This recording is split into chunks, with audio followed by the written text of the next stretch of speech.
Kailan pa ba marirealize ng partner mo kung gaano ka kahalaga?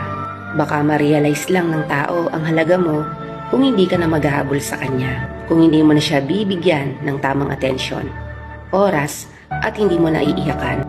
Minsan, kailangan mong kumilos na parang wala kang pakialam. Iniisip kasi niya na hindi ka mapapagod dahil mahal na mahal mo siya. Totoo, pag mahal mo, hindi ka napapagod doon.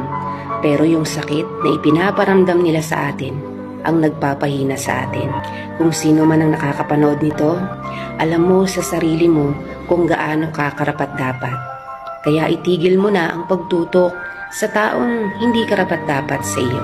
Kung talagang mahal ka, hindi mo kailangang makiusap para sa kanilang oras. Kasi kung talagang gusto ka nila, buong puso nilang ibibigay.